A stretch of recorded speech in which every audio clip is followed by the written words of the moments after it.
Welcome to another edition of Millennials Are Killing Capitalism Live. It's good to be with you all. I'm really excited about this discussion with Professor Orisanmi Burton. He's an assistant professor of anthropology. He is the author of The Tip of the Spear, which we had a great Millennials Are Killing Capitalism study group on about a year ago. Maybe, yeah.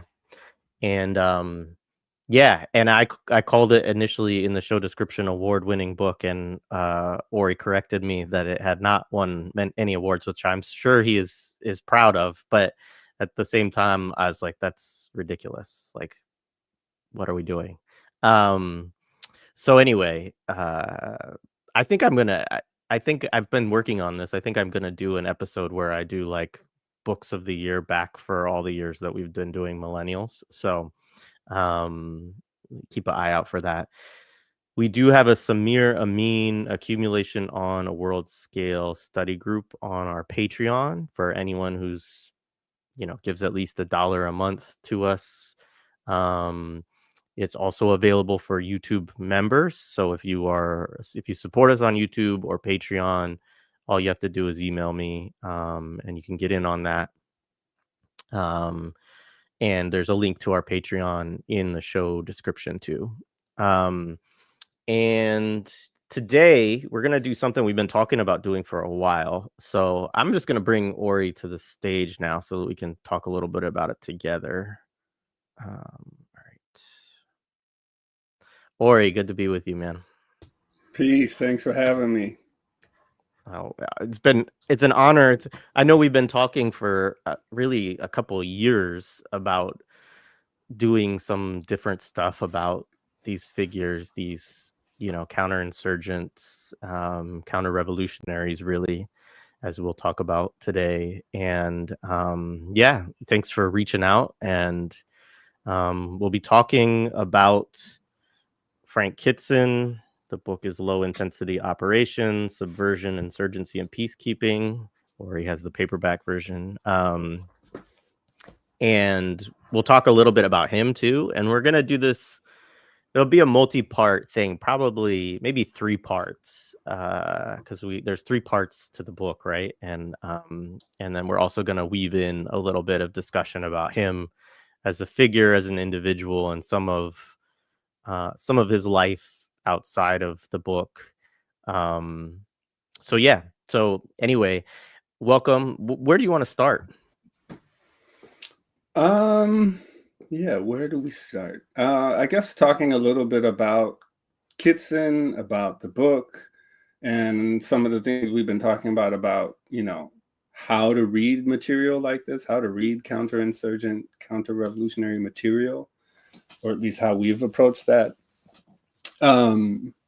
So yeah, low intensity operations. Kitson's written several books. I think his first one was Gangs and Counter Gangs. If I have that right, I don't actually know the order, but Gangs and Counter Gangs, about his experience in Kenya, was one of the first ones. This one, Low Intensity Operations, was written between 1969 and 1970, while Kitson was a fellow at Oxford University, and after he had participated in what the British called the Mau Mau emergency, which we'll talk about, which was actually a nationalist, anti-colonial movement led by the Kenya Land and Freedom Army.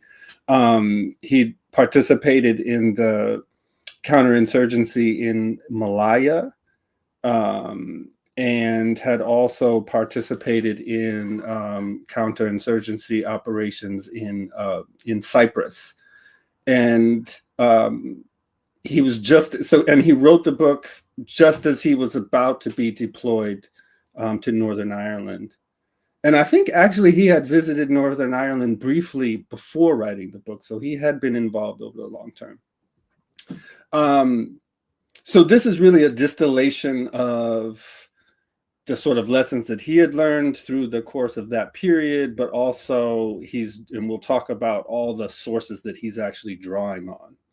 But just for some context, Field Manual, Counterinsurgency Field Manual 224, which I know you and Dylan have talked about, and others, calls low intensity operations a quote explanation of the British school of counterinsurgency from one of its best practitioners, right? So Kitson's recognized as being one of these key figures in counterinsurgency. And, there's this understanding of these different schools of counterinsurgency, right? So there's the British school, which I think traces back. I mean, all this stuff goes really far back, right? But in terms of like the British school, there's what's his name? Charles Caldwell, who wrote a book called Small Wars, Their Principles and Practices in 1896, which we can talk about. Gerald Templar, Sir Robert Thompson, who we're going to talk some about. And then Kitson is sort of the latest in this genealogy. And so he's synthesizing all of this. What else I want to say? He died last year. Yeah, no, it's crazy. He was like 97, I think. Yeah, 96 or 97, yeah. Yeah, his memoir says that he was born in 1927. Wikipedia, last time I checked, says he was born in 1926, but he died in 2024. He enlisted in the army in 1942 at the age of 16. I think you maybe want to tell us a little more about that. But go ahead. Oh, I mean, yeah, he goes to the school, the Stowe School, which is like, an indoctrination lab for like, colonial kind of mindsets. And it's a private school, although I forget in the UK, like whether that means it's public or, there's some distinctions in how they, what they call schools. But anyways, it's a fairly well-known school for people within, military or kind of, royalty, aristocracy kind of background to it. And the other thing is, so his father's Navy, his father's an admiral, so he's a big time Navy guy, and he can't get in because he has asthma, right? And so then that's the way he tells it, is that he joins the army, which, as you point out, he has an army tradition within his family as well. And so it's, but it still is kind of seen, I guess, as a bit of an issue for his father initially, and then his brother becomes a Navy person and maintains the tradition, I guess. Yeah, and so his paternal grandfather, and he writes about this in his memoir, Intelligent Warfare. We can talk about that, framing intelligent warfare. His paternal grandfather was a major in the British Indian Army and fought in the so-called Indian Rebellion of 1857, right, which was an insurgency against the British East India Company, which was essentially a multinational corporation that was ruling over India as a sovereign power to facilitate colonialism, right? So this kind of like imperial, colonial, racial warfare it's in his DNA, right? And I just say, like, it comes up in his writing very clearly too. Like, if you read Gangs and Counter Gangs, which is written in 1960 about Kenya, it's a mix between like kind of like, it almost has like a travel memoir kind of feel to it. Like it's like reading Robinson Crusoe or something like that to some extent. Like, but it is this, like, he will say, like, this is our colony, and like I got to meet some settlers. They were really cool. Like, he has, I'm paraphrasing, of course, but like that's literally kind of the tone of all of it. And he will use the terms, European settlers and, British colonies and things like that. And so obviously they were that, right, even at that time. But it's just quite clear, and it's kind of interesting, I think, just because there is a very clear through line, and it's referenced anytime you get into the literature, you see it. But between what we think of as counterinsurgency today and colonialism and imperialism, right? Like it literally just is a tradition that comes straight out of that. Yeah, I mean, counterinsurgency is about the preservation of colonialism in the face of resistance, or even potential resistance, or even thoughts of resistance, right? Which we can talk about. Um, what else do we want to say about the book?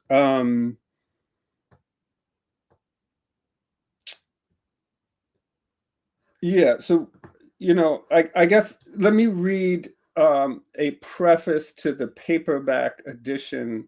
Let me read a few lines from the preface to the 1991 paperback edition, right? Which is this preface is not in. If you were to buy this book, right now, you might get this copy, or you might get the copy that Jared has. This preface is in neither of those. I found this in a version that's available for free online at lib. What's the name of that website?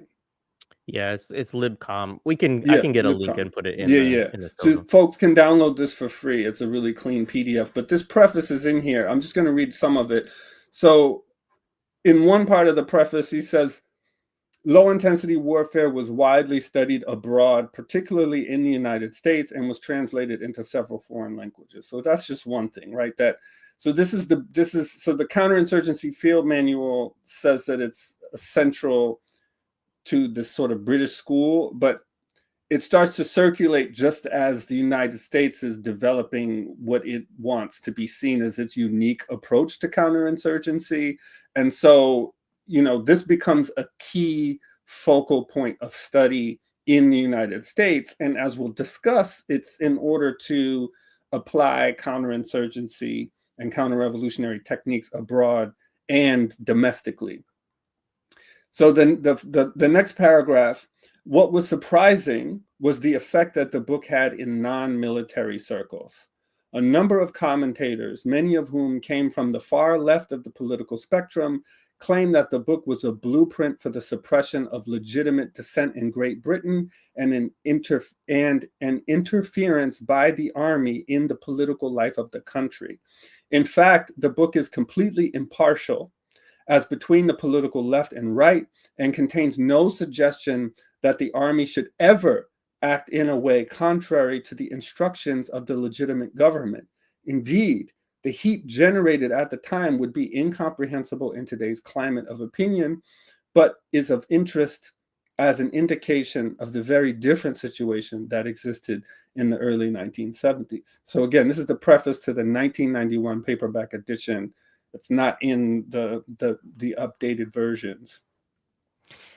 I just have to say quickly that, I mean, one, it's laughable because it's like most of the book is really quite clear about attacking the left, although he does do some work, which we'll talk about, to kind of lump in some right wing movements as well. But they're also anti-colonial right wing movements.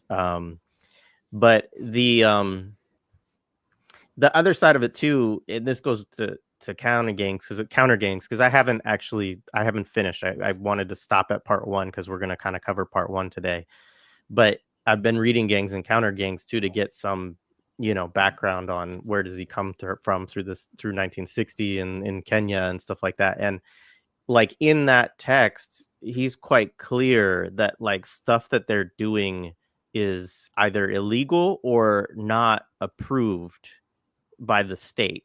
And so that and he basically is like, a group of us made a decision basically to keep it to ourselves and to deal with that later on, because raising it up and asking questions about like whether we could do this or whether this is allowable would basically cause too much bureaucracy or Yeah, we ain't oversight got time for or that. whatever. Yeah. And so and that's when you study his work in Ireland and all this, like that's a through line with Kitson of like they're very often operating outside of the bounds of the law, and knowing that they're doing that and keeping it to trying to keep it to a tight circle of people who know that they're actually doing that. 100%. The book is also very clear because the whole book is about the army's, specifically the army's contribution to counterinsurgency, right? And he's very clear about how, and we'll pull out some quotes, the army has to be embedded in all of these different levels of civil governance, right? So this idea that people were interpreting it as suggesting that the army should be involved in the affairs of governments, and that is a misinterpretation, is like contrary to what he actually says quite early on in the text.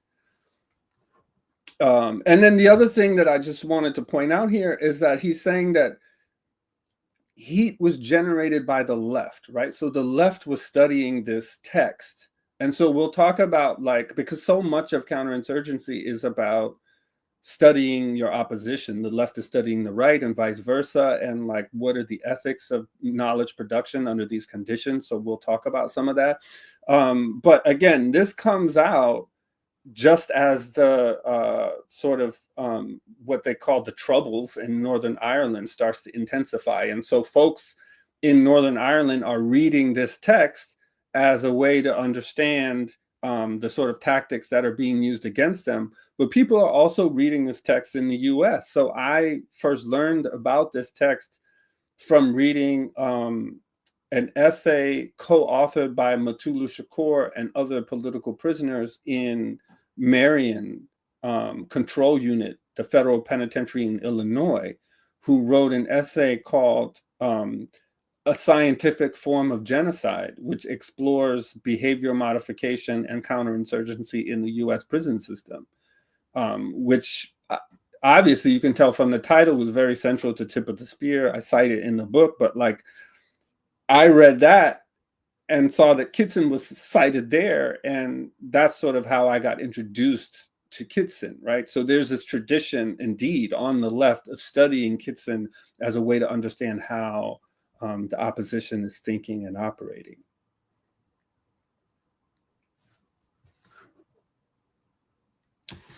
Yeah, I just wanted to pull this up just so that people could see it real quick. Hang on, can I? No doubt. That's a heavy essay. I believe you can get it on the Freedom Archives. Yeah. It's also like available elsewhere too. So it's not hard to find. Yeah, I mean, I just Googled a scientific form of genocide, Mutulu Shakur, and it came up. It came up with the Freedom Archives link. So yeah, it's pretty easy to locate.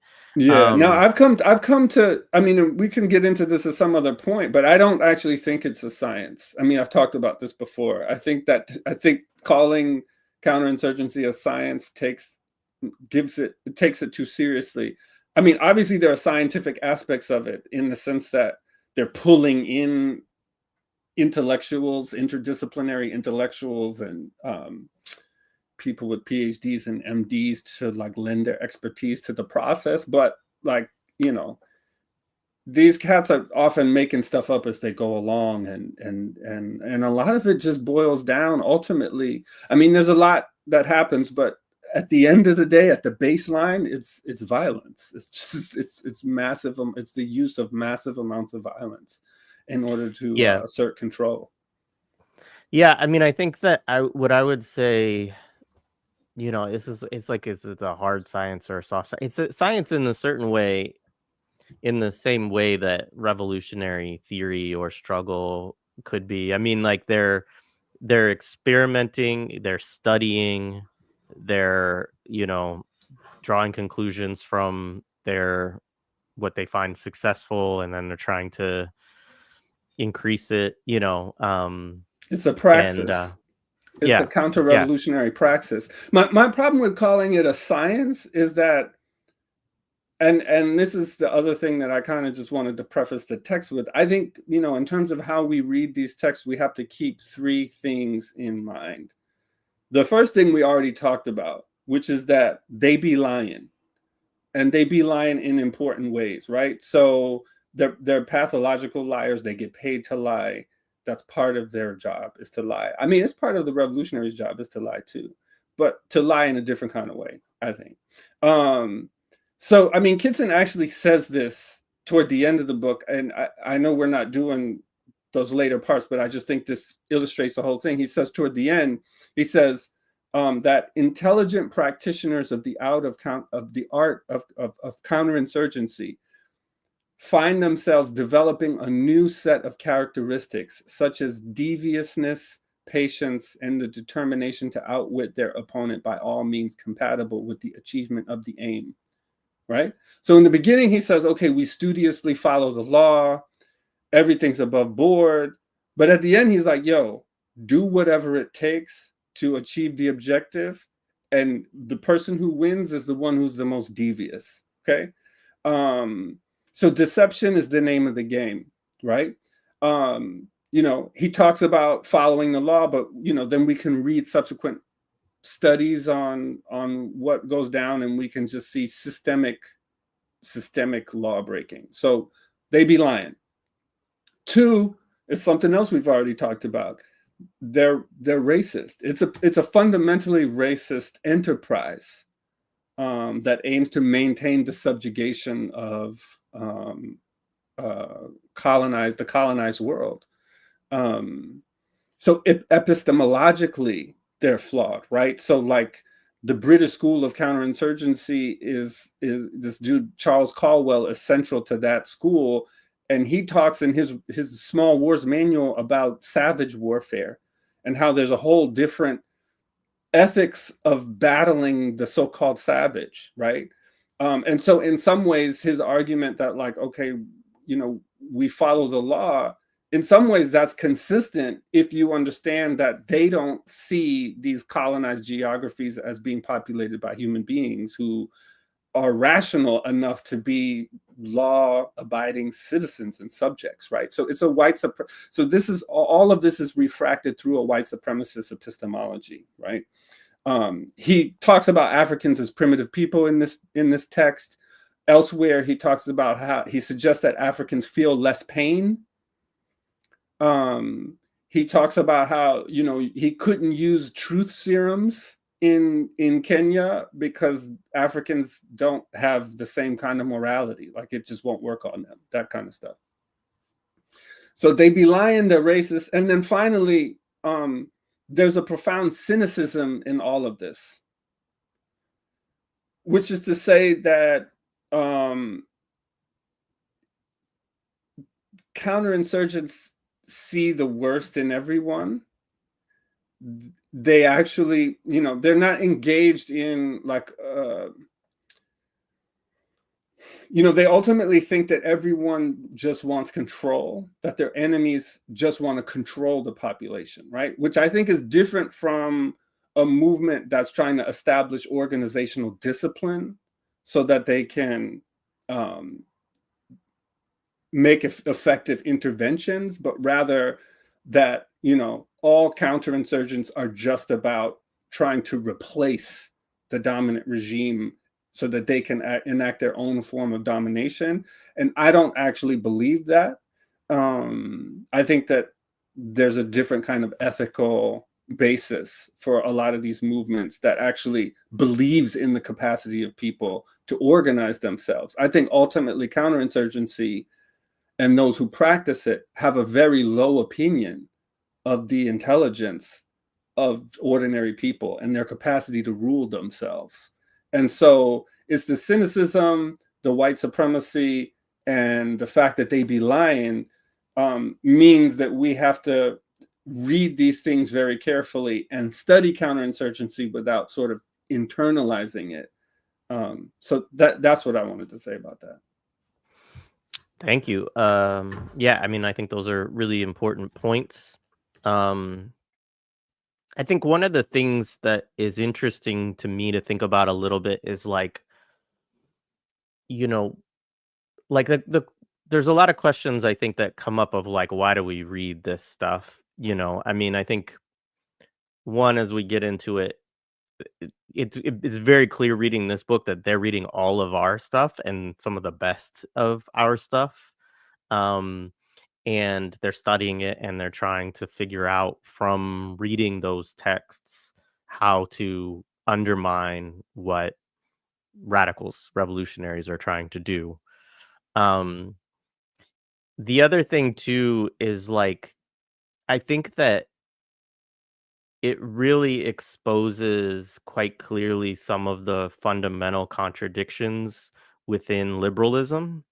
Um, because counterinsurgents are, I would say, fundamentally illiberal.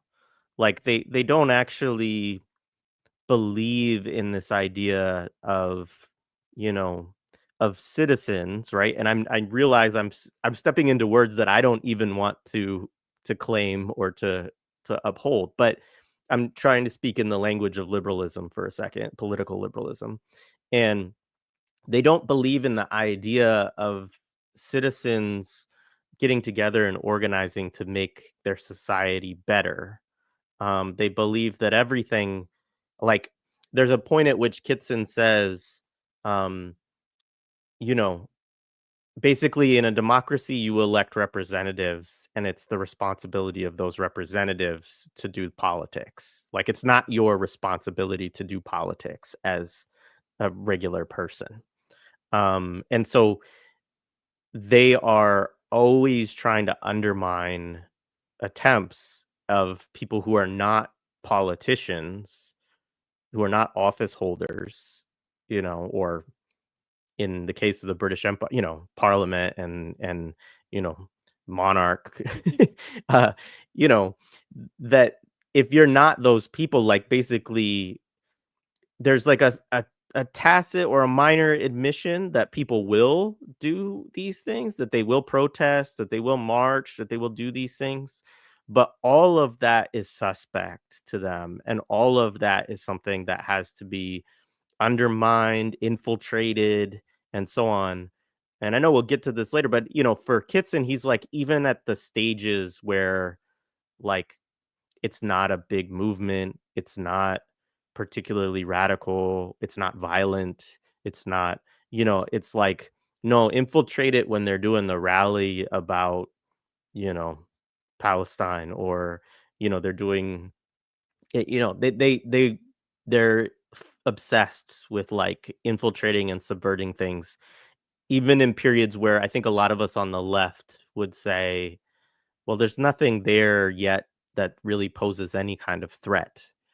Um, they're already obsessed with it. Kitson in particular is obsessed with it. 100%. All right. So one of the things I think is a little bit interesting too, just about Kitson a little bit more, is like, why does he write these books? And I think, you and I were chatting a little bit yesterday about some of the questions that come up when you read books like this about like what should and shouldn't be published. And Kitson has been criticized in certain ways. I think actually, I don't know this for sure, but it seems like perhaps him being pulled out of Northern Ireland in 1972 was in part because he had written this book. It had caused such an uproar. He's there. Everybody knows what he's doing there. And there becomes like a bigger kind of, movement. Just get this guy out of here. So it doesn't always benefit him or his operations to write these books, probably. But I think there's like a kind of self-aggrandizement. There's like this need to promote himself as a military thinker and a theorist, and his own practice.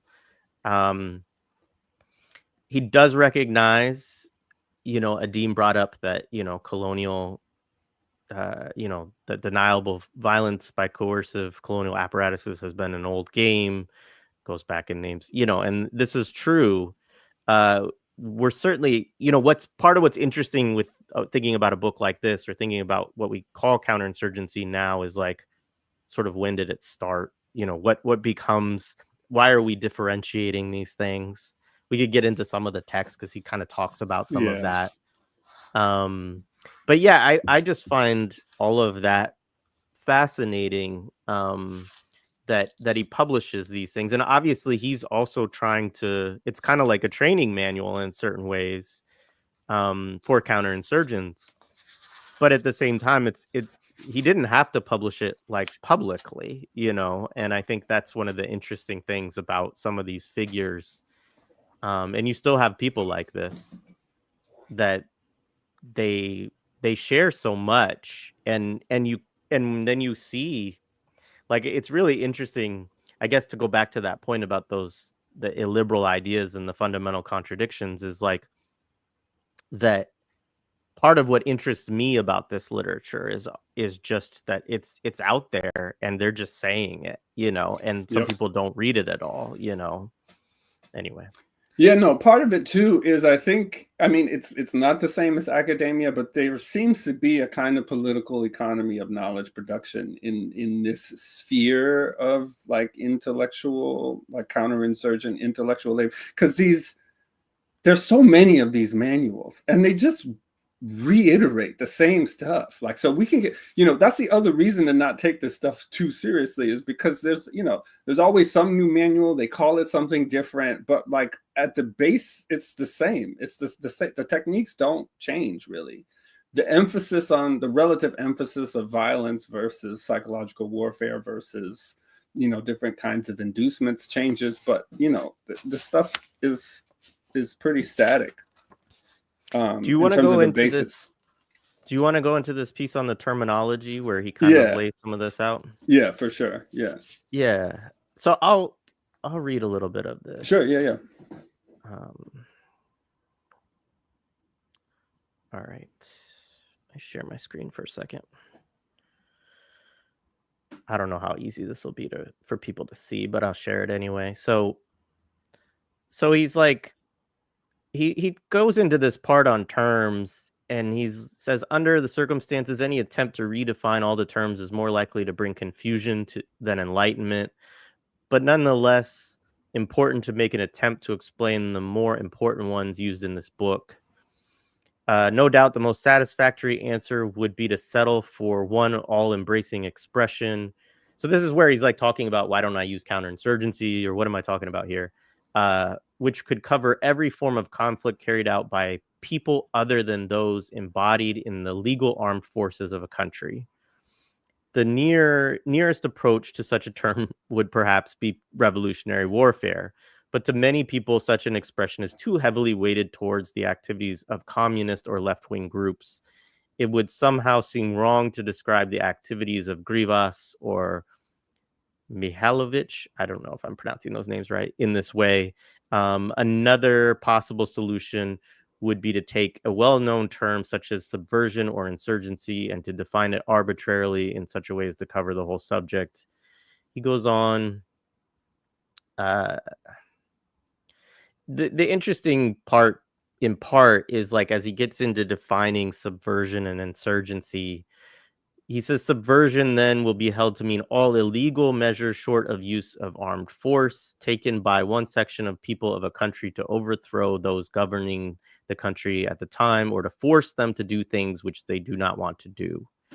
It can involve the use of political and economic pressure, strikes, protests, marches, and propaganda, and also include the use of small-scale violence for the purpose of coercing recalcitrant members of the population into giving support. Insurgency will be held to cover the use of armed force by a section of the people against the government for the purposes measured above. So, like, those are his terms. If you go, when you said subversion, did you say all illegal measures? He does say that, which is interesting. Really? Because that's what that says? Yeah. Okay, so my version, just to my version does not say that. It says subversion then will be held to mean all measures. Yeah. All measures short of the use of armed force taken by one section of the people of the country to overthrow those governing the country at the time. So, and I think this is actually more consistent with how he uses the term subversion throughout the text. Yeah. Also, so subversion includes, my hardback, which says it's a first edition, also says all measures and not all illegal measures. So it doesn't say illegal. Well, this one, the one I'm looking at, the PDF, which is the one from Libcom, does say illegal, but the first edition does not. So that's an edit. The first edition doesn't say that. Interesting. So I think for the purposes it's being edited to make it look like I'm just talking about illegal stuff in So he says all measures, like you said. So that's the same version that has the preface that said we followed the law. That's the one where it says illegal. Yeah, that's the one. Damn. I'm just now this is what I'm talking about. Yeah. Like they're just revising it over time. Just these, because I have both of these versions and I didn't catch that until just now. Neither did I, because I was yeah. I only noticed this morning as I was highlighting it. I was like, oh, he says illegal here. I was like, I don't remember this is a lie. This is a lie. Subversion for him, illegality is not required for subversion. And he makes that clear throughout the text. That's a lie. It's clear in the next paragraph where he says like protest marches and exactly. like, Exactly. But so here's the thing. So illegality, that's a lie. The two things that are decisive in terms of the difference between subversion and insurgency exist along a continuum. In fact, all forms of political activity exist along a continuum, right? So the decisive thing that determines what is subversion and insurgency are two things. Illegality has nothing to do with it. One of them is violence. So this is for Kitson, in terms of Kitson's words, right? So insurgency involves the use of armed force. Subversion is everything up to the use of armed force. So that's one. So for something to qualify as insurgency, it has to involve violence. Two, for something to be subversion or insurgency, there has to be a revolutionary goal. And this is really important. So if you're engaged in a riot, which is violent activity, but you don't have a revolutionary goal in mind, for Kitson, that's not insurgency. It's something else. It still needs to be suppressed, but it's not insurgency. So the decisive factor in what determines whether or not something is subversion and insurgency is what people are thinking. And he says this in the text elsewhere. He says, it is in men's minds that wars of subversion have to be fought and decided, right?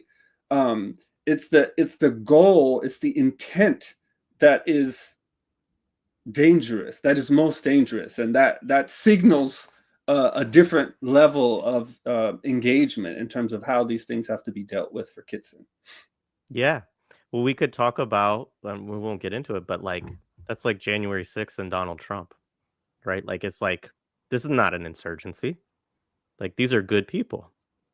They have a just cause in their hearts. They've been lied to,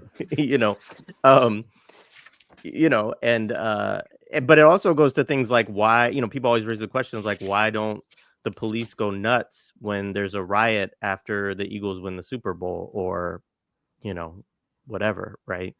That violence is assimilable. It can be, it's not threatened. I appreciated the fact that he at least gives us definitions of subversion and insurgency, even though now I see that they're revising it over time.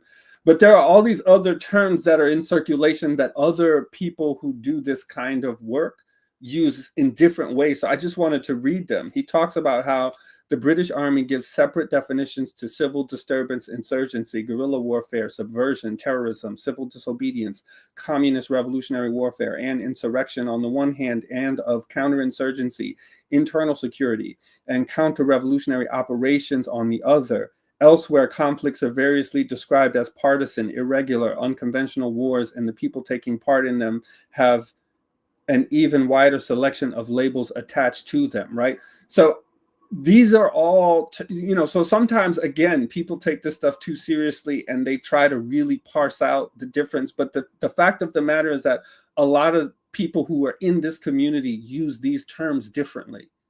There's not internal consistency here. Which is, again, part of why, I hear what you're saying in terms of there's a scientific aspect to it, but it's why, maybe it's just the hill I want to die on. It's like, yeah, I want us to understand that there's not internal consistency here. They're not super disciplined in terms of how they're using these terms or applying these terms or applying even the theory or the knowledge that they're developing. Yeah, I mean, part of it is that I always want to be a little bit derisive towards the idea of science too. Like, there's Yeah, like yeah, phrenology and like all kinds of things that, yeah, yeah, yeah, get for sure. classified as science. And so, Yeah, yeah, that's part of it for me too. no, that makes sense.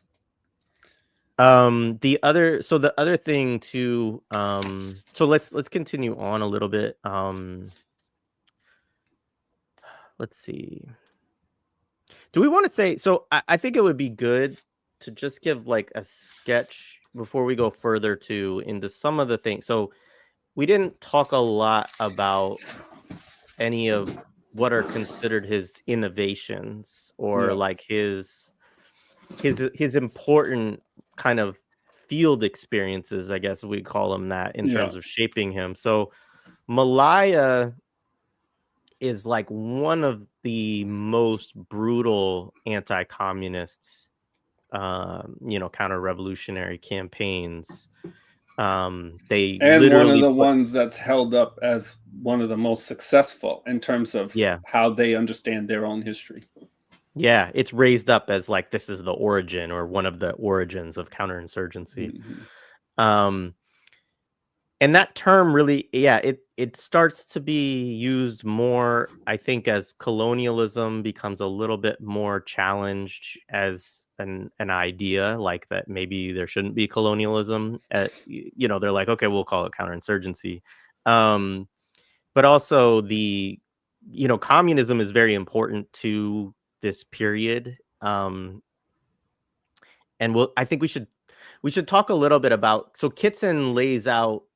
Um, Well, before I get to that, let me not get ahead of myself. So Malaya, so there they put people in concentration camps, like build whole concentration camps to put just, villagers, people in Malaya, which is modern day Malaysia for folks who Hmm. are, um, and they execute and behead and stuff like that, communists, and in some cases, I'm sure, in many cases, I'm sure they were not, right? But, so it's just very, like, it's just raw, like, concentration camps and executions, kind of stuff.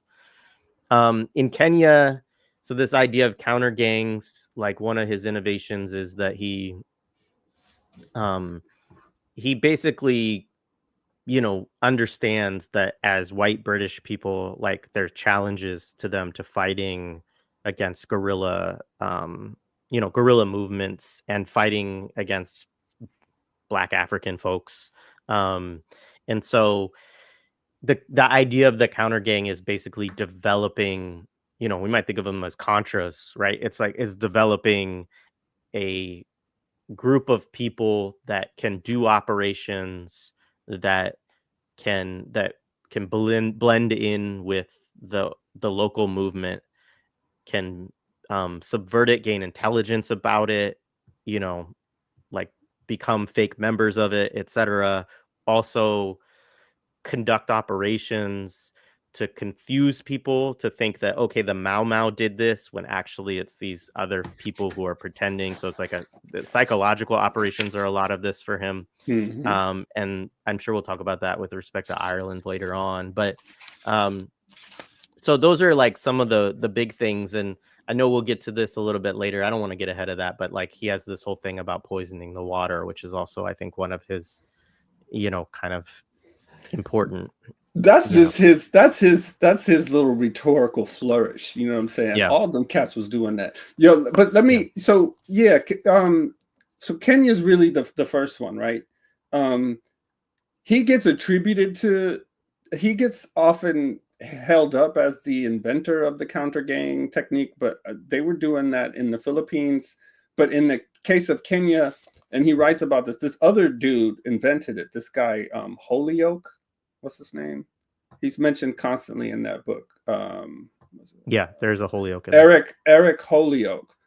So it gets called, just so people know, people that counter gang, pseudo gang, counter organization. These are all terms that are used somewhat interchangeably. Um, you know, the Mau Mau, part of the Mao, there was a religious aspect to the Mau Mau movement. It's a nationalist movement. There's a religious aspect to the Mau Mau movement. And part of what the Mau Mau did was they administered these oaths where their loyalty to the sort of Mau Mau nationalist movement and their connection to the land was consecrated. And so part of what Kitson and these guys wanted to do was turn the Mau Mau against each other, because most of the violence that happened, initially was with the Mau Mau nationalists fighting against the loyalists, who are other Africans, but who felt themselves to be loyal to the sort of British crown and the existing regime. They developed this technique called the dilution technique, where they basically put massive amounts of Kenyans in these concentration camps they did elsewhere. And they would pick out the ones, the most rebellious ones, the ones who would refuse to renounce their oaths, and they would torture them brutally, often torture them to death. And in the process of doing that, they diluted the movement. That's why they called it the dilution technique. But they would also try to flip them. And they actually found unscrupulous medicine men who could administer counter oaths. And this is how they would establish these counter gangs. And if you read Gangs and Counter Gangs, or if you read Kitson's other work, most of what he talks about is the function of counter gangs to gather in gathering intelligence, gathering what he calls contact information, which is another conversation we should have as it relates to all of the contact information that we willingly give out now. Like, that's something that's very valuable to them. So they would develop these gangs that, as you said, would pretend to be Mau Mau, but they would go out and get intelligence. But also, as you said, they would actually do, what, using a different parlance, we might call false flag operations. And Kitson is associated with the false flag operation. So they would do acts of terror that they knew would then get attributed to the Mau Mau, again, to help separate the population from the Mau Mau, right? And Kitson says this, we got to talk about the morality part too, Jared. But in that section on morality, Kitson says, fighting subversion may therefore be right on some occasions in the same way that fostering it might be right on others. And the army of any country should be capable of carrying out either of these functions if necessary, right? So he doesn't get into too much detail about this, but he's letting you know that, okay, sometimes we got to fight it. Sometimes we got to foster it. We got to be devious, and we got to be willing to do anything that is consistent with the with the aim. So yeah, this idea of the counter gang becomes really important in Northern Ireland, and it becomes really important in the U.S. context, because Mutulu Shakur is thinking about counter gangs in the context of the U.S. prison system and in the context of the U.S. government's response to the Black liberation struggle. And I know we're going to talk more about that in part 3. So yeah, it's that. And then intelligence gathering. That's the other thing that's understood to be Kitson's big contribution, is the way, his approach to intelligence gathering. And we can talk more about that later as well. Yeah, so I look forward to that. I mean, I was thinking about the LA Panthers and the US organization earlier today as I was like reading and thinking about this. Just in terms of the way that organizations can get pitted against each other, which is like one of the strategies. Like in Northern Ireland, like part of what they do is they infiltrate the loyalist or the union side of things, or they like they did both. They colluded with the fascistic, unionist, loyalist groups, but they also would impersonate them or impersonate the IRA, and so yeah. The So this was, you started to read this section and just continues on. I just found this really interesting. So let's see, we had gone back down a little bit. You had read to, they have to be capable of carrying out these functions if necessary, in the same way as it should be carrying out capable of operating other forms of war in a democratic country. It is the duty of soldiers to know how to wage war in any of its forms, and it is the duty of the people to elect representatives who will only make war when it is right to do so. So again, this is like what I was talking about earlier of his vision is just like, yeah, you elect these people and they handle those hard decisions. When conflicts occur, soldiers, like other people, have to have faith in the moral rectitude of their government to some extent, because it is not usually possible to know enough of the facts to make an absolute judgment as to the rights and wrongs of the case. But if any man, soldier or civilian, is convinced that his country is wrong, he should cease to support it and take the consequences. The fact that subversion may be used to fight oppression, or even that it may be the only means open for doing so, does not alter the fact that soldiers should know how to suppress it if necessary. Moral issues can only be related to the circumstances of a particular case, and then they must be faced by soldiers and civilians alike on moral grounds. Again, like I think this is the the lying aspect of Kitson here. I think he's speaking to a very real concern in the 60s and 70s, which is that people are questioning whether, countries like the UK or the United States should be engaging in these wars in, Kenya or Vietnam or wherever else. Is that actually, there's a different question around these things. And interestingly too, he's speaking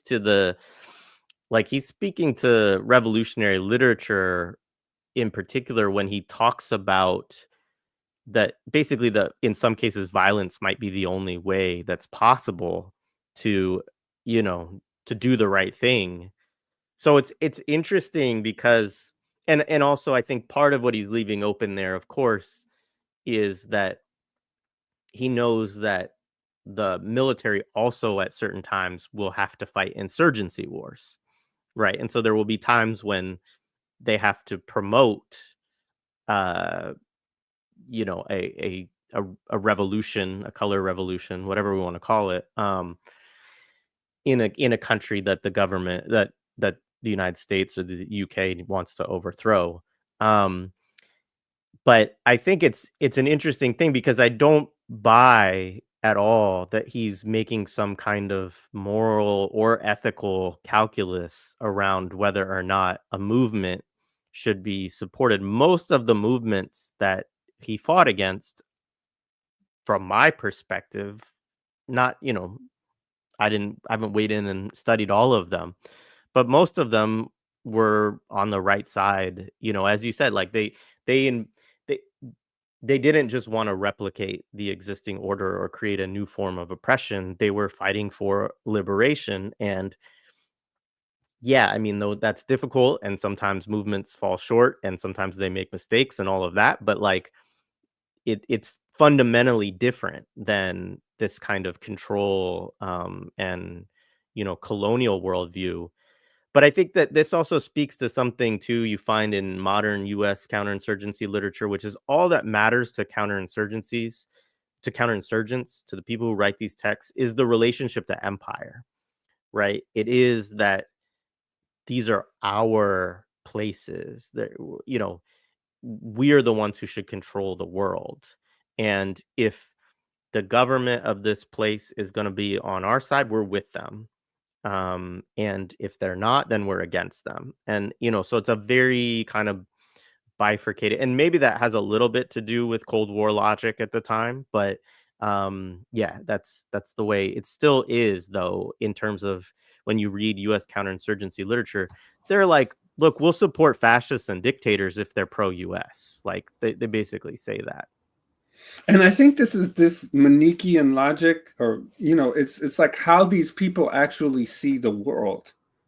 And I just want to keep emphasizing that, because there's a difference between saying, okay, there's a war imposed upon me, and so that means that there's a line drawn and you have to be on one side and the other.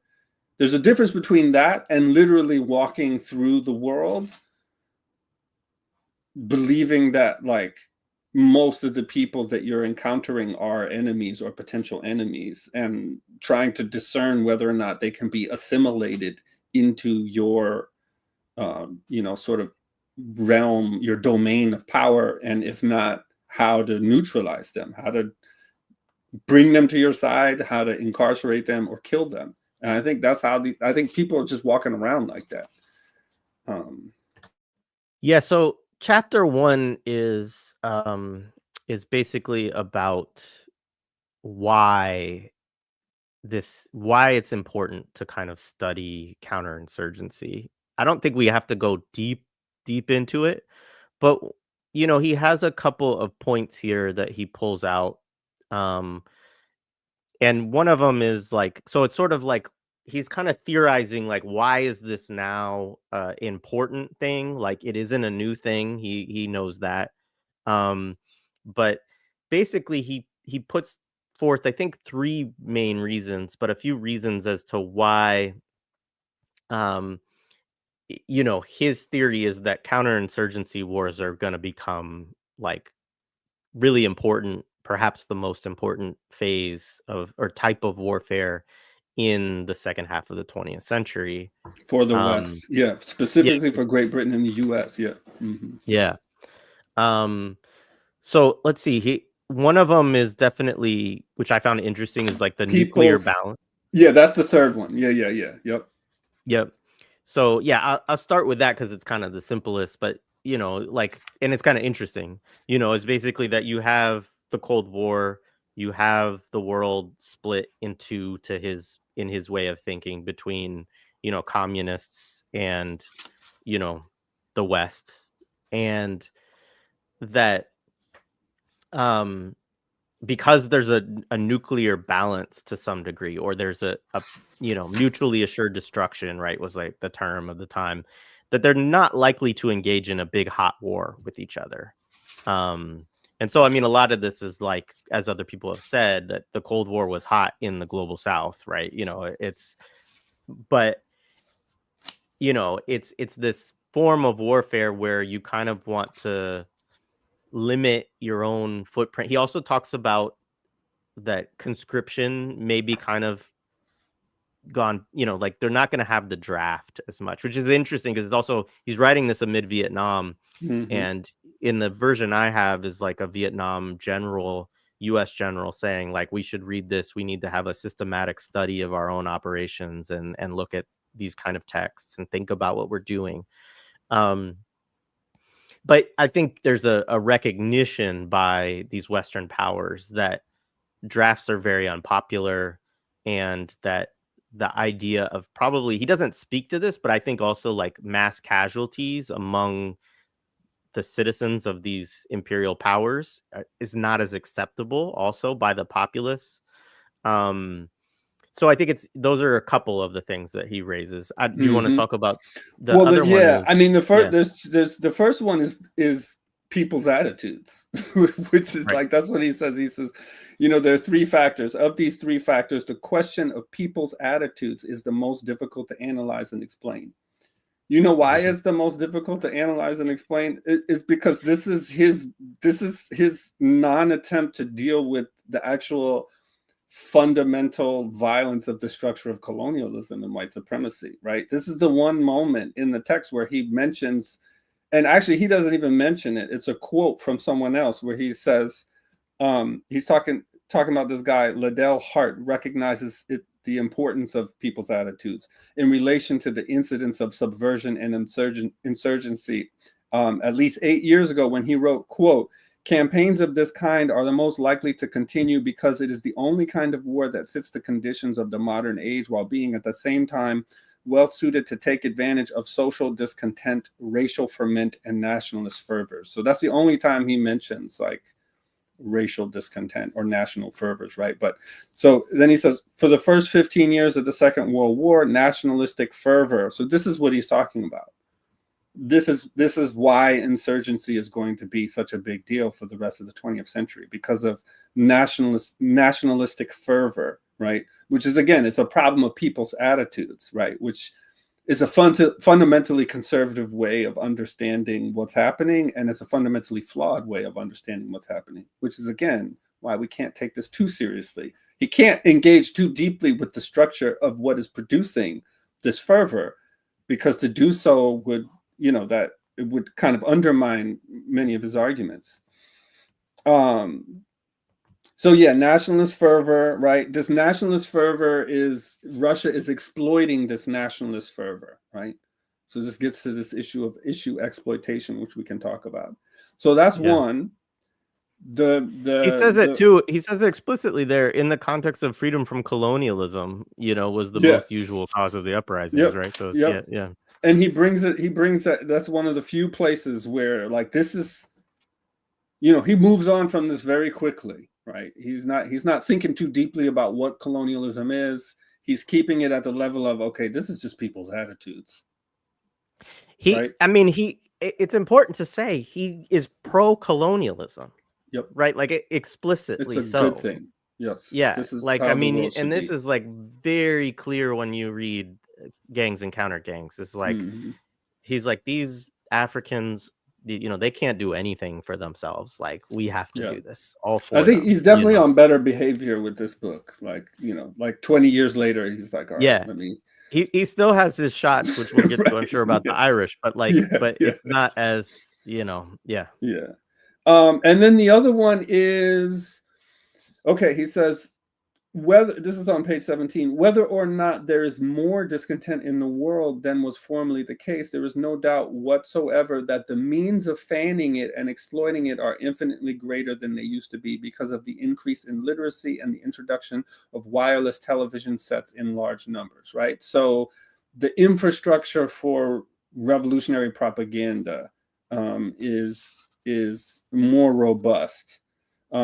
He says, from one side of the world to the other, the organizers of subversion have access to the people through these means, and although the same channels of communication are available to those involved in protecting the social order, they seldom manipulate them so skillfully as their opponents.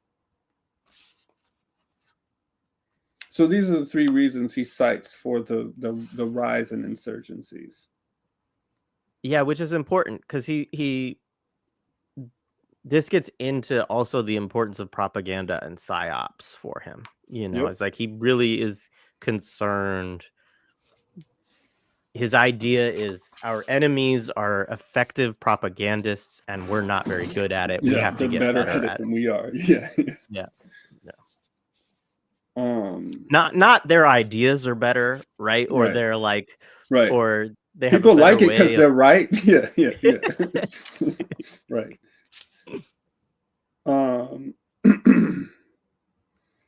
Later on in the intro, he says, Russia, China, and Cuba in particularly openly encourage what they like to call wars of national liberation, which is to say any form of subversion or insurgency carried out in such a way as to advance their interests, right?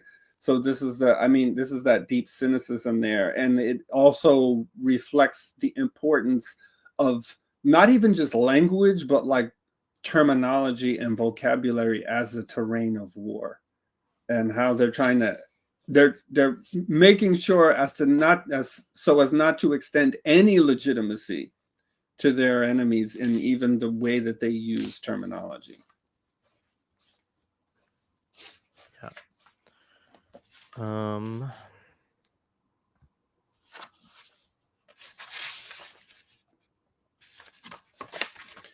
Those were the main things I wanted to get at with chapter 1. Let's see, is 24 in chapter? Okay, so I do want to touch on one aspect here of 24. So this is, I just bring this in to just talk about the Irish. He does not talk a whole lot about the Irish in this book, but they do come up. And so he says, recent events in Northern Ireland serve as a timely reminder. Well, let me back up for a second, because actually this whole paragraph is kind of interesting. So the uncertainty of the situation so far ahead as the second half of the 1970s is just as marked in relation to events which are not directly connected with Britain's position in Europe and CETO, CENTO, and NATO, could all change their form radically over a period of 10 years. But one commitment will inevitably remain, which is the obligation of maintaining law and order within the United Kingdom. Recent events in Northern Ireland serve as a timely reminder that this cannot be taken for granted, and that in the historical context, it may be of interest to recall that when the regular army was first raised in the 17th century, suppression of the Irish was coupled with defense of the Protestant religion as one of the two main reasons for its existence. I mean, it's a fascinating thing to say, and it pissed off a lot of Irish people. I think it's probably true, or is, even if it's not totally true, it's in part. I also found it interesting because those two things are also related. Like, he doesn't necessarily, he sort of says it's one of the two, suppression of the Irish is coupled, but defense of the Protestant religion was connected to the suppression of the Irish, of course. And so anyway, that this was one of the reasons as well, I believe, of why there was like a successful campaign to get him out of Northern Ireland, even though he still set up a lot of the tactics that were used. He was there for a couple of years. And it's definitely documented that he is involved in setting up, all these, which we can talk about some of it more later in terms of what he actually did, or what the what the troops were doing, what the people that were under his direction were doing. But the yeah, this pissed people off, of course, because it's like, you're literally saying that it's important to suppress that, like a reason, debt, or whatever that term is, that a reason for existence of the British military is just to make sure we can suppress the Irish, um, and defend the Protestant religion. All right, let's see, where do we want to go next? Chapter 2 begins with this discussion of the selection of a good cause. Yep. Which I think is important. Yeah, it's very important. It's important, I think, for both So this is movements, but also, yeah, but he's quite clear that, like, this is one of the key grounds on which this is fought is right. And to be clear, chapter 2 is subtitled Enemy Aims and Methods. Chapter 3 is called Civil Military Relations. And both of these chapters are essentially about how to crush a movement before it becomes an insurgency. Right? Things that you can do before a movement develops into the insurgency phase. So he says, the selection of a good cause often poses severe problems to the organizers of subversion. Remember, subversion doesn't have to be illegal. It includes just organizing. Because the real reasons for the campaign may not be such as to attract the population at all. This is particularly likely to be the case when one country is trying to stir up trouble in another one, merely to further its own interests. Yet, if no cause exists, it will have to be invented. If a genuine one exists but is not capable of attracting sufficient support, it must be amended until it does. If a good one exists but has lost its appeal for one reason or another, it must be revived. If it is absolutely impossible to produce a cause with enough popular appeal, the enterprise will have to be abandoned because it will be found useless. To try to promote subversion or insurgency without one, then he offers his take on Che Guevara's failure in Bolivia. He says he lost his life and brought disaster to his followers in Bolivia, partly because he insisted on basing his campaign there on a cause, revolution throughout South America, which did not command popular support. He goes on to say that weaknesses in causes often offer those involved in fighting subversion excellent opportunities for damaging their opponents, providing the situation is correctly appreciated. So this is, as you've talked about in many of these conversations, right? Like revolutionary warfare is about building support among the population, right? And so then the idea is that those who are developing revolutionary movements have real considerations to make when determining how to frame their movements.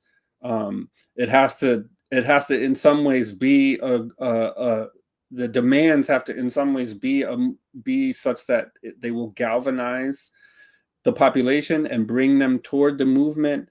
But it also has to be one that is not easily co-optable, because as he's saying, the opposition is going to be looking at ways to try to exploit the weaknesses in how these movements are framed in campaign and how these campaigns are framed from the first instance. Yeah, no, it's very interesting. I also find it, I mean, just to raise again this point about like what he's reading. I mean, he reads Che's Bolivia diary to have an analysis of why he thinks that Che was killed there, and his insurgency failed there. He reads He's a reading bunch of Mao. stuff on Mao. He reads Foucault theory. He Mm-hmm. reads he reads this texts, which I actually ordered, that was that I didn't have, which is a monthly review book about the PAIGC, which I Mm-hmm. think was probably the first one that was I think it was written Mm-hmm. before some of Basil Davidson's books and other ones that people might be more familiar with. But This is the so book it's just he's reading to think about revolutionary warfare in the U.S. There's several citations where he's making claims about what's happening in the U.S., and he's primarily relying on this book by a professor named Martin Oppenheimer, who wrote a handbook on nonviolence prior to that. That was actually used in the civil rights movement. I'm looking for this quote. yeah, and he also studies Gene Sharp, who's like this nonviolence guru who then his tactics get used by the School of Americas to train to train fascists as well in nonviolence. But the Can I so say something about this? Wait, is this is yeah, chapter 2? We're on chapter 2. So just on the point about what they're reading, he says in this chapter, he says people seldom write about their doings in the preparatory stages of subversion, which is unfortunate, because a clear understanding of their problems at that time would be of great value.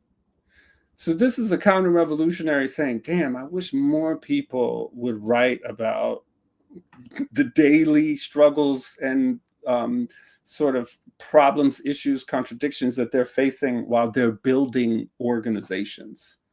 And as a professor, this immediately made me think of like the political economy of knowledge production in the academy, and how grad students who are eager to develop their research projects often flood into organizations with the aim of writing about these organizations, often with the intent of being supportive of those organizations. And also how organizations are often talking about how they need to do more archiving and more narrative work around their labor, which of course is true. But this is also, there's a flip side of this, which is that counter-revolutionaries are going to read that material too, and they're going to read it with an eye towards weaponizing it. And so this is a real issue that we need to contend with. yeah, absolutely. I mean, the book raises a lot of questions, I think, um, about about the political economy of publishing and academic work. I mean, the whole field of counterinsurgency is really this weird hybrid of like military strategy and tactics with like anthropology and ethnography and sociology and stuff like that.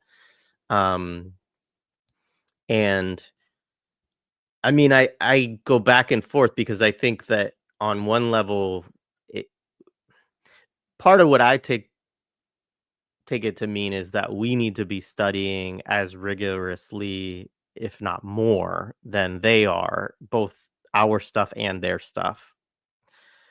But on the flip side, there is also this issue, which is like the scale of like they have, we could talk about the Rand Corporation and all this stuff. Like there's an entire apparatus that's dedicated, and the CIA and the FBI, like there's movies even that what's that movie? Is it 7 Days in the Condor or something like that, or 3 days in something like that? Um uh you're muted. Oh Um yeah, yeah. 3 days, 6, 7 of the Condor, Yeah, something like that. Yeah, yeah. But I with mean, Robert the whole Redford. premise is that like this is a CIA guy who reads books and Yeah, who like gets paid to read reviews books. them, Yeah.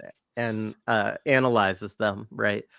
Um, and that's a real thing, There's a lot of you them know. too. Yeah, Yeah, yeah, and so yeah, I mean, I think it for movements, what it's a call towards, I think, is just being very thoughtful about this, like disciplined, thinking about okay, what are the right things and the appropriate things to publish and to share, and what are the things that we really need to like try to keep to ourselves as much as possible. um and the flip side of that is that I also think that the publishing of a lot of this literature that he's reviewing was also fundamental to the development of a lot of revolutionary movements as well, and some of them were successful too, right? And so um I think that certainly some of the things that he's identifying are correct in terms of like it is actually important what your cause is. Like it is actually important that you're able to build mass support. It is actually like these are clear things and he's concerned about them and trying to subvert them.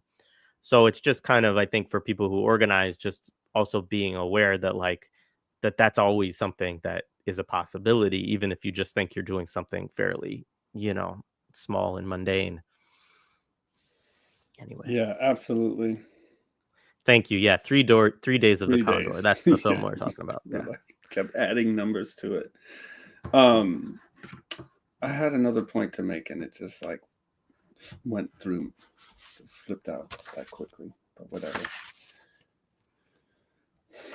Oh, yeah. I mean, well, this concern is part of why I stopped my book at like 1980. You know what I mean? Yeah. Like I made a decision really early on that I wasn't going to bring it into the present. For a number of reasons, but one of them was for security reasons. Like in how would that be helpful? You know, to analyze what's happening now at that level of detail, like that could only be helpful to ops. And in fact, I was approached by someone who I was pretty sure was an op who was like, "Oh, so what's happening now?" And I could honestly say, "Yeah, no, I didn't do any research on that." You know, and it was like in part an ethical and security decision.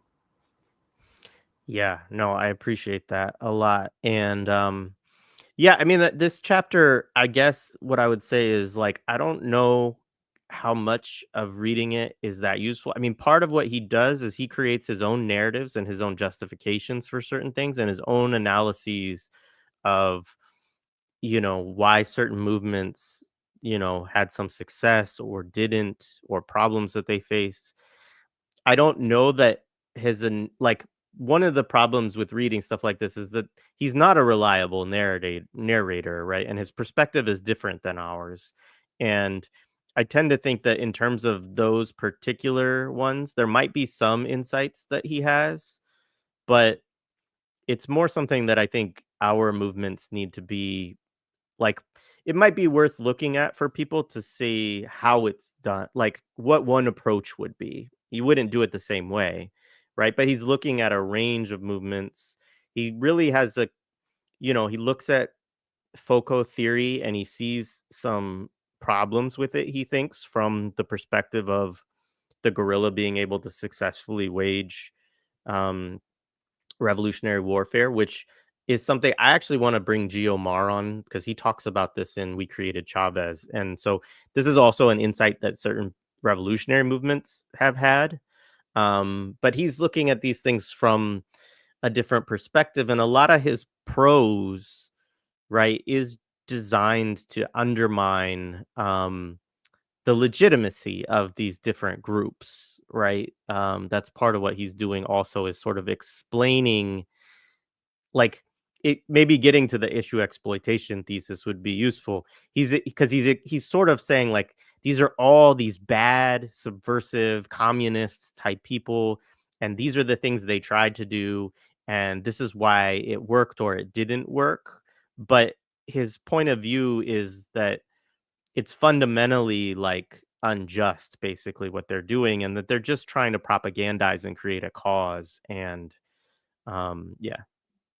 Yeah, so the issue exploitation thesis, I wrote about it a little bit in the piece Targeting Revolutionaries, about the prison movement, because this is I mean, that term, that precise formulation, issue exploitation thesis, was used frequently by J. Edgar Hoover's FBI and by the House Un-American Activities Committee, which becomes the House Internal Security Committee, which was essentially an adjunct of the FBI in Congress, which is to say it was a congressional investigative body, but most of the people in that body were former FBI agents who still were, like, loyal to and connected to Hoover. So it was really an adjunct of the FBI in Congress that did all of these investigations and whatnot. But and this connects to what we were talking about the authoritarianism of counterinsurgency, the illiberalism of it. They basically believe that beneath any kind of protest movement is, you know, a revolutionary force that is trying to actually overthrow the whole system. That there really is limited space for any kind of, like, legitimate democratic protest. And that, there's a book by the former director of the House Internal Security Committee, Richard E. Cord, who's a congressman from Iowa. The title of his book is Behind Every Bush, because it's this belief that there's a communist behind every bush. Like, that's how they see the world. So anytime, if someone's asking for more rights, they believe that beneath that is some outside force exploiting it. So it's deeply connected to this idea of it's the outside agitator trope, right? But I think the outside agitator trope is an expression of this deeper thing, which is the issue exploitation thesis, which is the idea that any calls to transform the social order, even in moderate ways, that beneath that are lurking these kind of underground forces that actually want to subvert and overthrow the whole system. And that's how he sees the world. Right on. Yeah, I thought this was interesting too to bring in, because this is, like, one of the big things for him, and I think one of the things that makes him important that we haven't really touched on much is information gathering, surveillance, right? He says, so if in practice, if the government is at all slow in developing a system for identifying the insurgents, they will probably survive for long enough to attract the support of a significant proportion of the population. And if this happens, the government's task will become immeasurably harder. But if the government builds up a really effective intelligence organization quickly, insurgents operating without the insulation provided by a closely linked system of secure cells will be eliminated before they can become dangerous, because they will have to make their own contacts from the uncommitted population of the city, right? And so this is one of the things, it talks a lot about early stages, which we've talked about, but I think that's a really, he's like, you have to have all of this information, and I think this is where we're operating in a very different context now than 1971. But the reality of now is, like, the amount of information that they have access to is so exponentially higher, and most of us have given so much of it up just willingly. Um, Meaning, cell phones, internet, biometrics, like all these kinds of things. StreamYard. StreamYard, YouTube.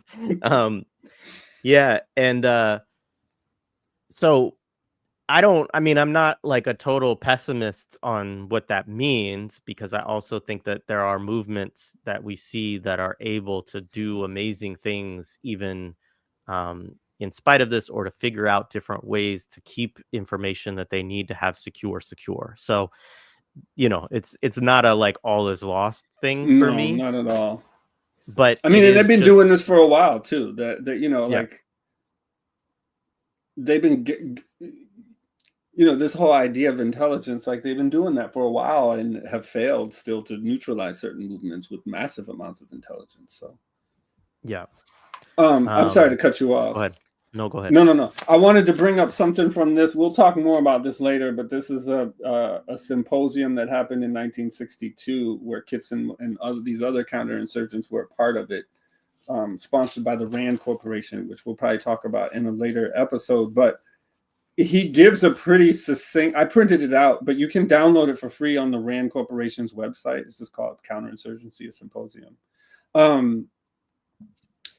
He gives a pretty succinct synopsis of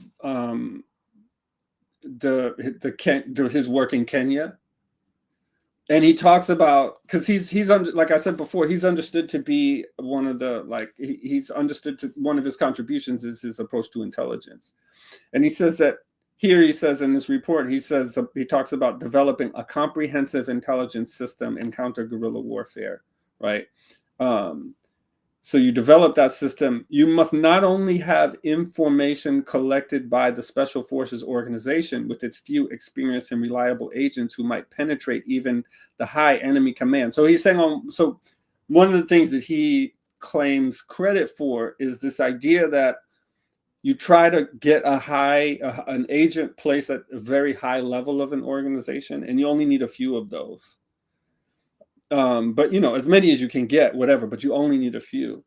But then you develop a massive intelligence gathering apparatus at the lower level, where people are constantly giving you information that's not in and of itself of a very high value, but developing a mechanism for sorting all of those things out and piecing them together. So like synthesizing high level intelligence with just like low level sort of intel that people can gather just based on, I went to the market to get this and I saw them driving this way, that kind of thing, and just developing an apparatus through lots of cash. He talks about you need lots of cash, where you're just constantly paying people money and making them feel like, he said you got to have three things to develop informants. One, you got to have a lot of cash to pay people.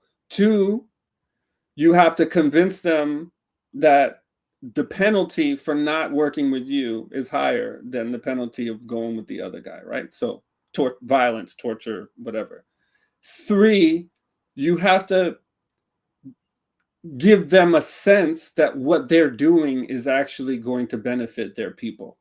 That this is actually in there. So if you can do those three things for people, Kitson said, that's how you turn someone. So this was the insight he developed as part of the counter gang strategy, and this idea of turning all these people who had taken these oaths, which meant a lot to them. Like breaking that oath, some of them thought that they would just like die, right? Apparently. But also Kitson is known for being one of the earliest people to really implement computer technology into counterinsurgency. So apparently the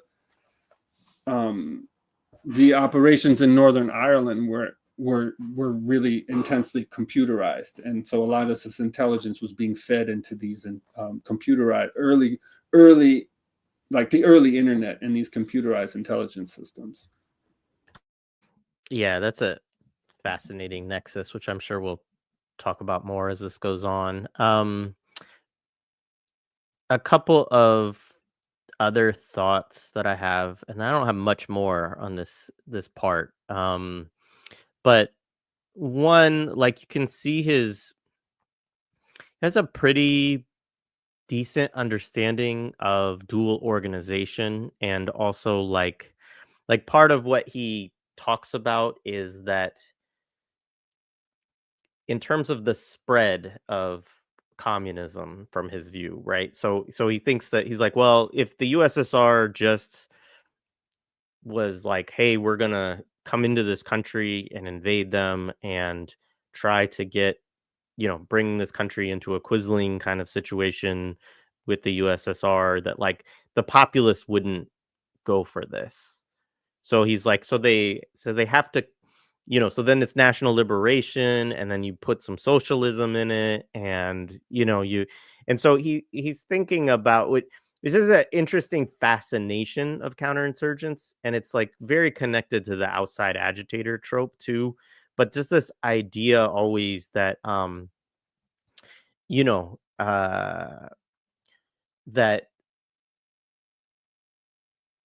know, that that they can't people can't organically like the certain like socialism isn't something that people would just want, and or even national liberation, right? That this has to be like agitated and propagandized by some other power that has another uh aim or objective. People are too um stupid to know what they want. They're too stupid. Like that's what they think. yeah They just have a low opinion of people's capacity for self-understanding and self-rule. It's just like, yeah. Yeah, which makes total sense too, with this guy just being like, yeah, I'm part of the administration of colonialism for the British Empire, which is like he's very explicit about this, is that you're better off with us than you are like figuring stuff out for yourself, basically. Um so anyway, I thought that was interesting, but he does get into like some of the challenges in the book of, you know, uh, you might have an armed aspect of your movement, you might have a political aspect of your movement. And so he's thinking about these things mainly because he's trying to figure out how to subvert all of these different things that are going on. Um, but it is again like interesting again because it does show his study, right, of also books, whether it's like there's this whole section where he goes into the experiences of, again, I should try to find that book, but it's the PAIGC book. That it's not let's see, is it here? Like he has this whole analysis of Guinea-Bissau basically, which is all based on one key book. I can't find it right now. Is it Armed eh, Struggle in Africa by I think that, yeah, I Gerard? think so. I remember I bought that when I first read this too, but I still haven't read it. Yeah, But I haven't I read it have it. I either. have it sitting on my shelf. And I also ordered it. So let's go to the fish in the water Oh yeah, analogy, and then we gotta can do that. kind of like start to wind down this section, and we'll continue with this. I don't know, in a week or so. We'll do 3 parts of this at least. And so this is in chapter 3. So yeah, I'm gonna read this first couple, probably both So paragraphs, what just to. we gotta paraphrase Mao first. What is But he Mao? I says mean, that, right? does he? Oh, okay. I think so. Yeah. Well, sort of. He paraphrases Mao. Okay, I see. Um, Yeah. Mhm. yeah. So anyway, so he says, in attempting to counter subversion, it is necessary to take account of 3 separate elements. The first 2 constitute the target proper, that is to say, the party or front and its cells and committees on the one hand, and the armed groups who are supporting them and being supported by them on the other. I should note also, maybe I'll show it next time, but he has like he'll create charts of different They love charts. formations, They and love to make charts. uh they may be said to constitute the head and body of a fish. The third element is the population, and this represents the water in which the fish swims. Fish vary from place to place in accordance with the sort of water in which they are destined to live. And the same can be said of subversive organizations. If a fish has got to be destroyed, it can be attacked directly by a rod or net, providing it is in the sort of position which gives these methods a chance of success. But if a rod and net cannot succeed by themselves, it may be necessary to do something to the water, which will force the fish into a position where it can be caught. Conceivably, it might be necessary to kill the fish by polluting the water, but this is unlikely to be a desirable course of action.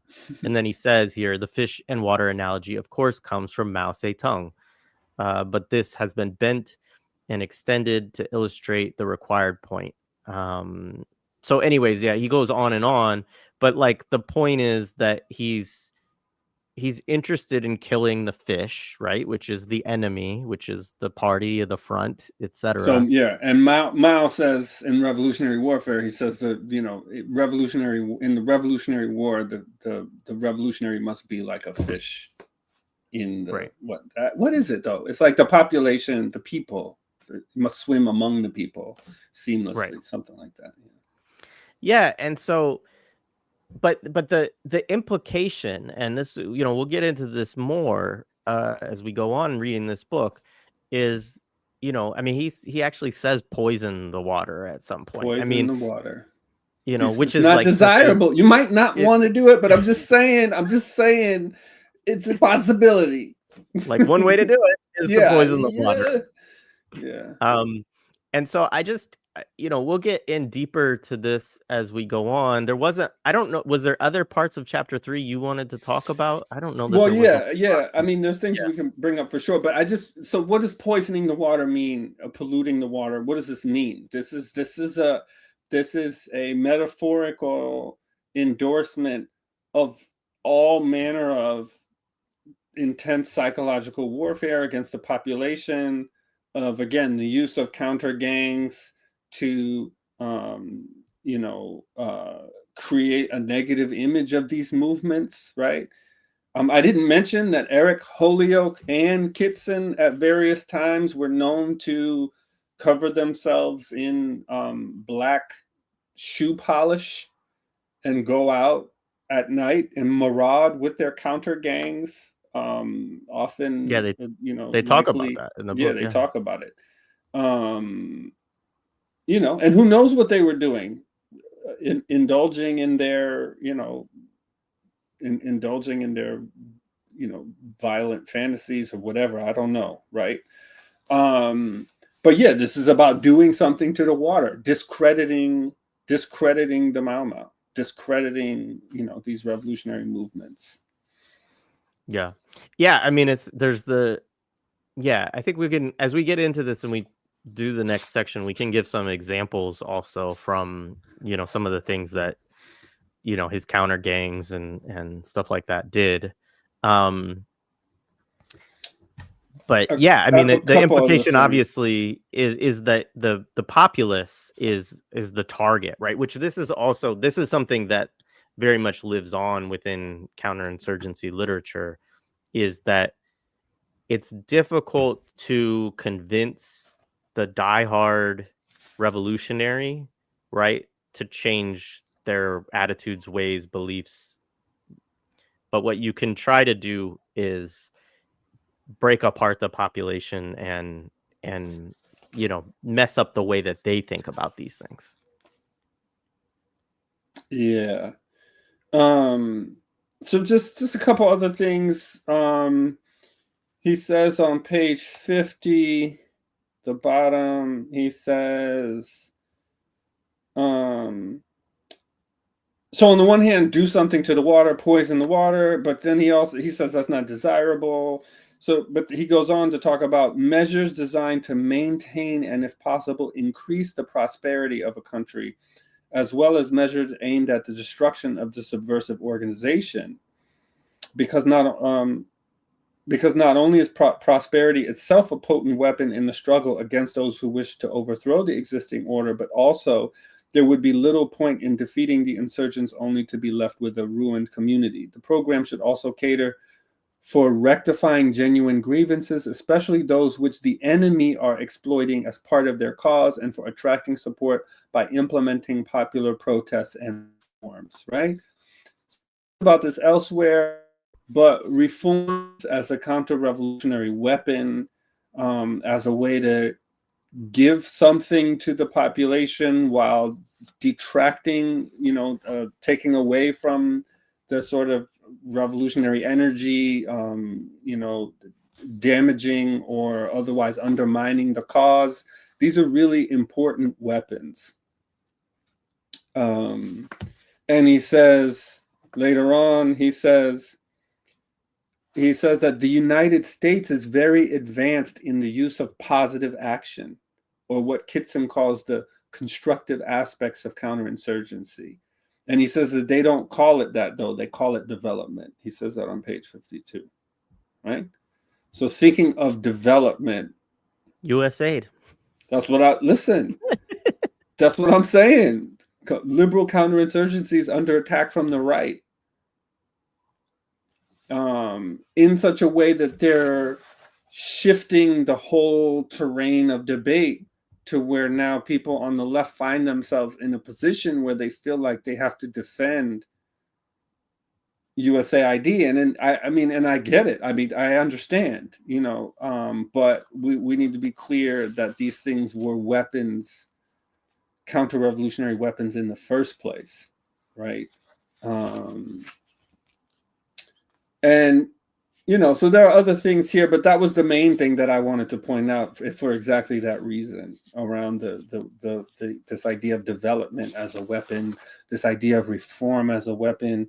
David Galula, who's a French counterinsurgency guy, who's also at that meeting that I showed you the thing for, he wrote a book called Insurgency and Counterinsurgency or something like that. And in that book, this is a paraphrase, but he more or less says, the best way to use reform as a weapon is to make a list of all the insurgents' demands, cross out the ones that cannot be satisfied easily, and then satisfy the ones that can be satisfied in ways that help us maintain our power, right? So it's just really clear and explicit. Reform as a counter-revolutionary weapon. Absolutely. Yeah. Just a quick thing here too is like he gets into like developing institutions around this stuff, right? So he talks about internal defense and development, which you referenced, provided by the armed forces is to maintain, restore, or establish a climate of order, is known as stability operations, a term that is designed to emphasize the fact that the purpose of destroying the insurgents is to provide stability, which the country requires so it can progress and develop. Stability operations themselves are recognized as being much concerned with organizing the population as they are with fighting battles, right? So this is also, I think, an important thing is it's like that, and I know we'll probably talk about Lyndon Baines Johnson and Great Society and all of this, but that, yeah, the whole, modern counterinsurgency literature is really into this stuff too of, you have to create these different institutions or containers that you pull sections of population in that, are progressive, so, quote unquote, so that you can get information about these people, learn about them, etc., put them in an activity that's not, really what's interesting is like, this is like right after this that the nonprofit industrial complex and NGOs and stuff like that really take off in the United States and globally. 100%. Aided by corporations. Aided by, foundations that involve people who are doing counterinsurgency work, like McGeorge Bundy at the Ford Foundation is a great example of this. People at the Rockefeller Foundation. 100%. Yep. And he gets into like, some of the different things about like, when you're working in a counterinsurgent context. I think that's in this chapter as well. If not, I'll rehash it a little bit next time. But that, there may not be an effective intelligence operation set up. So we have to establish one. We have to establish these quote unquote native, stability operations and organizations and things like that. And so, yeah, it's a lot about it's a lot of the kernels of, I mean, again, this comes out of like colonial administration sort of 101, but when you read the modern counterinsurgency literature, there is all this stuff about, if we're in Iraq, we have to create, you know, these councils and these organizations and these groups, and, you know, yeah, like provide, whether you use the term development or reforms or etc. Like the whole point is that you want to give people some things that make them think that you are there for them, but it's just purely just to establish the order and to make sure that place has a good relationship with the US empire in the case of modern US stuff, which is it's the And same kind of thing. it becomes a repository for intelligence gathering, and also it's a way to. It's also in some ways an acknowledgement of um, the human capacity. Like people want to do something, right? It's like the Yeah. people want to do something, right? And if you don't create a channel, if you don't create a pathway for them to do something on your terms, they're going to do something on terms that you might be opposed to. So it's a way for people who want to do something and to feel good about the fact that they're doing something. And I get that. I respect that. But it also raises the question as to whether or not, in some instances, it might be better to do nothing. You know what I mean? Like literally, to actually like do a little bit, like, because I think sometimes the something that people are doing is doing more harm than good. Right.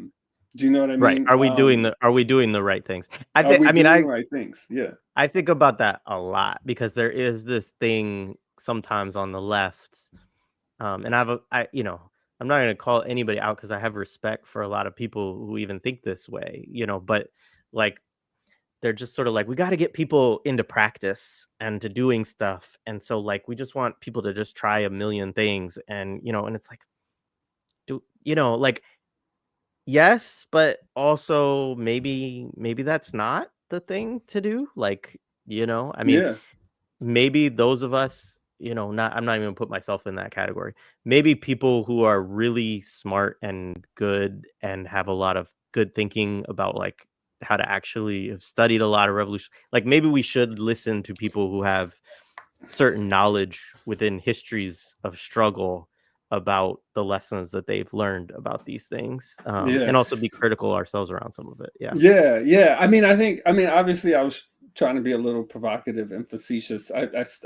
I still stand by what I just said, but I think also like having a sharper analysis of like contradiction, as a political reality, uh, of organizing and living under capitalism would help with these things. But I think, you know, there isn't a lot of people haven't developed that analysis of thinking about, what it means to be within while working against, and sort of dealing with those contradictions and antagonisms, right? So obviously, we're all complicit. I mean, I work at a university, people work at nonprofits, like, um, there's all kinds of different levels of entanglement where, but I think thinking about how these containers are strategically developed and employed to try to siphon off what otherwise might be energy that is channeled in more revolutionary directions, I think is just something that we need to contend with. Yeah. Yeah. All right, that's a great place for us to close out part one. We will get into more. Ori and I will be in dialogue and figure out a time when we can do part two. We won't make people wait too long. This has been great. Really enjoyed it and looking forward to digging into this text more with you. Anything else you want Likewise. to say as we close out? No, just gratitude. Thank you so much. This was fun. Yeah. Thank you. And thank you, Laura Brarian. Laura Shihai, it was great to see you. Thanks for becoming a member. Yeah. All right. Thanks, everybody. All right. Peace.